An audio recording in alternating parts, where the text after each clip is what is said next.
Coming up, President Trump opens by thanking the crowd and placing military mothers at the center of his remarks, setting a personal, grateful tone. So I want to thank everybody for being here. We have so many things to talk about, but there's nothing more important than military moms that I can tell you, because without you, I don't think it would be in this house. I don't think this house probably ever would have been built a long time ago. So important. I want to start off by saying we're in our great vice presidents right here, and we're in I call it a skirmish, because that's what it is. It's a skirmish.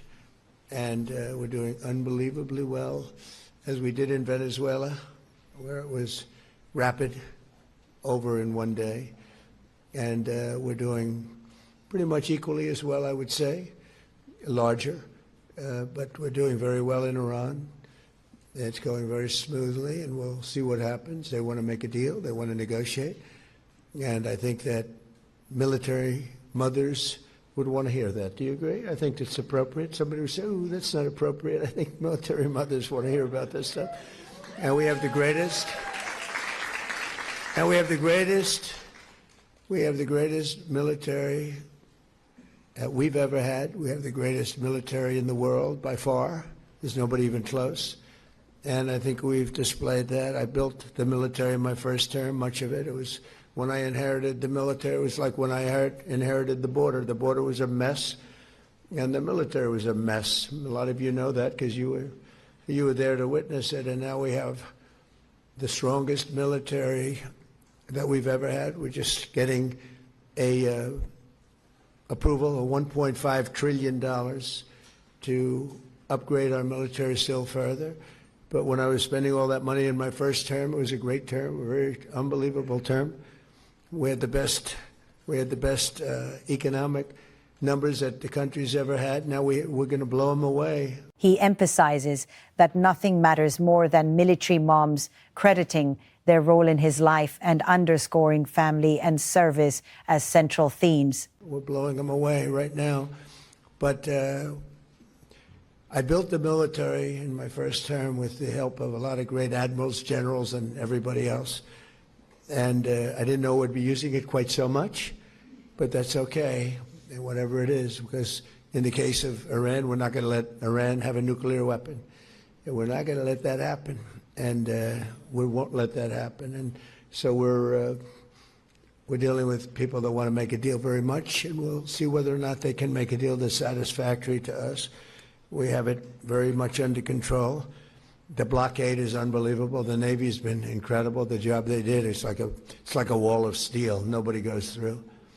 In particular, the Iranians, they're not getting anything through one way or the other, so they're out of business. And we'll see whether or not they are agreeing. And if they don't agree, they'll end up agreeing shortly thereafter.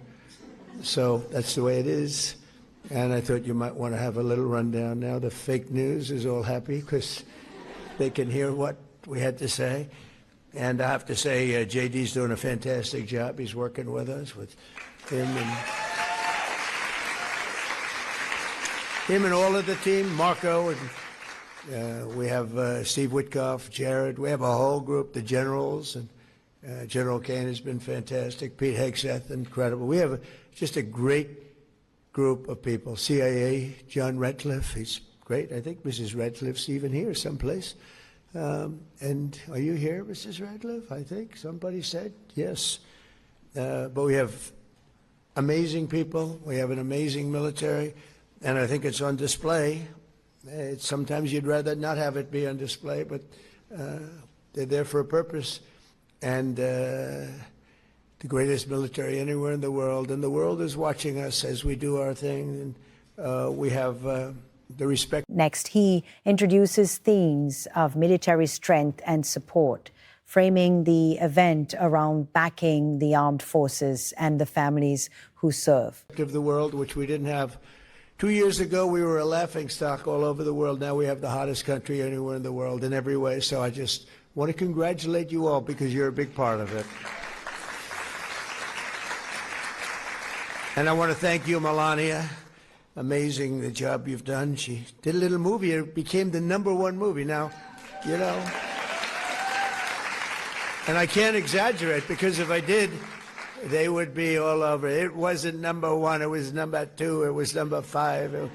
So I have to be very, very careful with it. And then it went streaming. This is a different world. I didn't even know what they were talking about. They said, oh, and it became number 1 streaming too. So congratulations. That's an amazing achievement. Huh? And most importantly to her, she's done an incredible job as First Lady. And she's an incredible mom.